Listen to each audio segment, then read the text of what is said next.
आत्मीय भाइयों एवं बहनों, आपको जन्म शताब्दी पुस्तक माला 33 मनुष्य के मूल्यांकन का आधार आध्यात्मिकता। प्रवचन पंडित श्री राम शर्मा आचार्य आपको पढ़कर सुनाते हैं। गायत्री मंत्र हमारे साथ साथ। ओम भूर्भुवः स्वाहा तत्सवितुर्वरेण्यं भर्गो देवस्य धीमहि धियो यो नः प्रचोदयात्।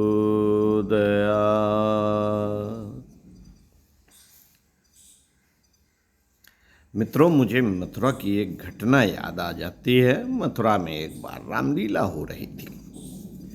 रामलीला में कुछ बच्चों को बंदर बना दिया, कुछ को रीछ, नल, नील और हनुमान, एक को लंगूर बना दिया।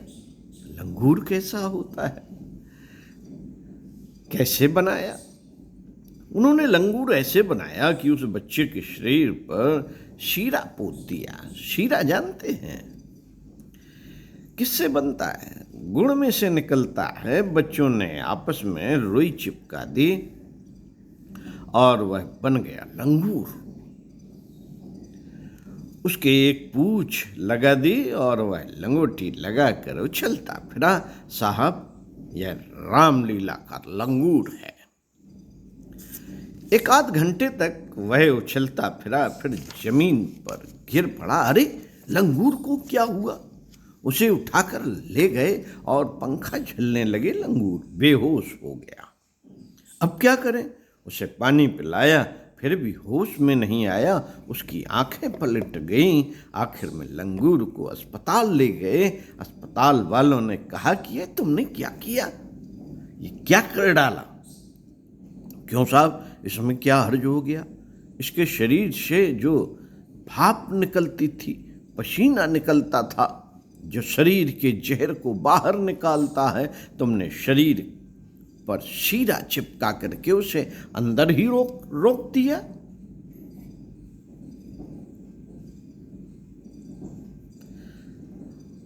अब तो यह इस जहर की वजह से मर जाएगा। डॉक्टर ने फौरन रुई को हटाया और शीरे को हटाया। उस शीरे को धोकर साफ किया तो देखा अब तक सारे शरीर में इतना जहर फैल चुका था कि उसको बचाना संभव ना हो सका।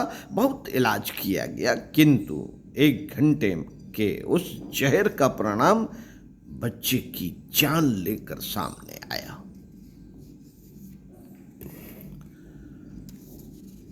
मित्रों, आपके भीतर कषाय कल्मशों के रूप में जो जहर भरा हुआ है, उसकी सफाई की जरूरत है, उसके निराकरण की जरूरत है, उसको हटाने की जरूरत है। यदि आप यह कर पाएं तो मैं आपको यकीन दिलाता हूं कि आपको अध्यात्म के लाभ अवश्य मिलेंगे।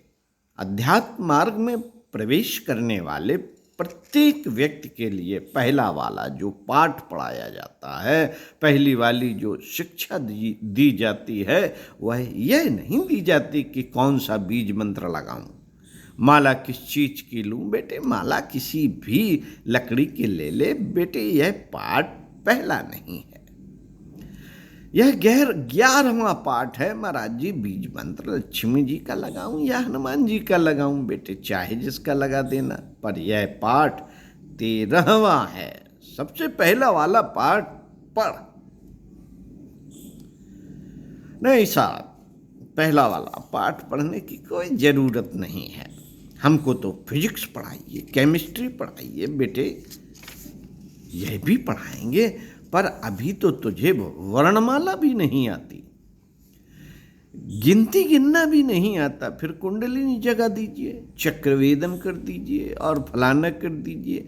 ये बेसिल सिले की बातें, बेसिर पैर की बातें हैं। कुंडलिनी के नीचे तो कोई बात ही नहीं करना चाहता। चक्रवेदन से पहले तो कोई बात सुनना भी नहीं चाहता। आत्म साक्षात्कार से कम तो किसी की फरमाइश ही नहीं है। भगवान को देखे बिना तो किसी को चैन ही नहीं पड़ता, मानो भगवान किसी का नौकर है। हे भगवान, चल हमको दर्शन दे। हाँ लीजिए साहब, कीजिए दर्शन।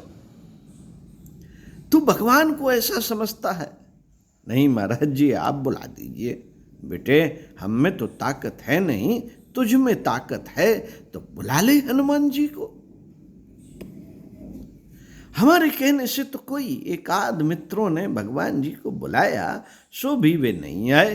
तेरे कहने से वे आ सकते हो तो भले बुला ले। पीछे हम भी बुला लिया करेंगे। नहीं साहब, वे सपने में आ जाएंगे और दर्शन दे जाएंगे। किस कीमत पर तुझे दर्शन दे जाएंगे? साहब, माला घुमाता हूं। अरे बेटे, तू अपनी माला को क्या समझता है? Machine gun? खटाखट खटाखट पटापट पटापट चलाऊंगा और सबको मार डालूंगा। किसको मार डालेगा? हनुमान जी को मार डालूंगा, संतोषी माता को मार डालूंगा और उनकी लाश को ले जाऊंगा और उससे मजे उड़ाऊंगा। ऐसे कैसे हो सकता है?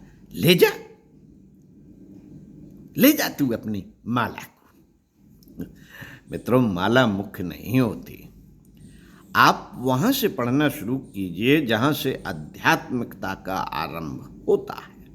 आप अपने आप को मुलायम करने की कोशिश कीजिए। मुलायम करने से बेटे क्या हो सकता है? आपने अपने मुंह में घास भर रखी है, उसको हटाइए ताकि आपको दूध पीने का मौका मिले। आप अपनी वासनाओं और तृष्णाओं को हटाइए, कमजोरियों को हटाइए, ताकि जो खाली स्थान हो उसमें श्रेष्ठता का समावेश संभव हो सके। नहीं साहब, हम अपने पाप को नहीं हटाना चाहते और अपने दोष दुर्गुणों को नहीं हटाना चाहते। हम गुटखा खाना नहीं छोड़ेंगे, हम दारू पीना नहीं छोड़ेंगे। नहीं साहब, अब हम भक्ति का वरदान पाना चाहते हैं। पूजा करते हैं, हम माला करते हैं, हम दर्शन करते हैं, हम भगवान का आशीर्वाद पाना चाहते हैं। अब सिद्धि का चमत्कार देखना चाहते हैं। अगर ऐसा संभव हो सकता है तो बेटे हमको बताना। हमको तो पता नहीं, हमने तो अपने आप की इतनी धुलाई की है कि जिस शक्ति से धोबी कपड़े के साथ करता है, धोबी उसे भट्टी पर चढ़ाता है, गर्म करता है, उसमें तेजाब डालता है। तेजाब डालने के बाद कहाँ ले जाता है? घाट पर ले जाता है और क्या करता है? उसे पत्थर पर पछाड़ पछाड़ कर दे मारता है और धो धो करके उसका सारा का सारा मैल निकाल देता है। हमने तो धोबी के तरीके से अपनी मलिनताओं का निवारण करने के लिए शक्ति अपने साथ की है। आपको इससे सस्ता कोई तरीका याद हो तो तलाश करना। बेटे, हमने तो अपने आप को धुनिए के तरीके से धुना है। जरा सी रुई की जब धुनाई होती है तो वह फूल फूल करके इतनी बड़ी हो जाती है। राजस्थान एक पाव रुई की रजाई के लिए मशहूर है। इंदिरा गांधी जब वहाँ भरतपुर गई थी तो उनको एक पाव की रजाई भेंट की गई थी। एक पाव रुई से सारी की सारी रजाई का लिहाफ भर दिया गया था और भर जाने के बाद में उनको यकीन दिलाया था कि अगर आप एक पाव की बनाई गई रजाई को ओढ़ करके जाड़े के दिनों में सोएंगी तो आपकी ठंडक दूर हो जाएगी, आपको ठंडक की शिकायत नहीं होगी। एक पाव की रजाई कैसे हो सकती है? हमारे लिहाफ में तो 2 किलो रुई आती है, 2.5 किलो आती है। हाँ बेटे, बिना धुनी वाली 2.5 किलो भी कम है। 5 किलो डालनी चाहिए, लेकिन रुई अच्छी तरह से धुनी हुई है तो 1 पाव का लिहाफ भी काफी हो सकता है। बेटे हमने अपने आप को धुना है और अपने आप को धोया है। धुलने के बाद हमारा फैलाव होता है, हमारा फैलाव होता चला गया, विस्तार होता चला गया। बेटे धोने के बाद हमारा कपड़ा इतना साफ होता चला गया कि जैसे टिनोपाल लगा हुआ है, हम झकाझक चमाचम कपड़ा पहन कर आते हैं। हम ऐसे मालूम पड़ते हैं जैसे कोई नेता हो और कोई मिनिस्टर हो। हम बहुत बढ़िया कपड़ा पहन कर आते हैं। बेटे धुला हुआ लिहाफ ओढ़ कर आते हैं, हमको मजा आता है। साथियों, इसी क्रम में पृष्ठ 8 से इसी पुस्तक से प्रकृष्ण आएंगे। सुनते रहिए। ओम शांति।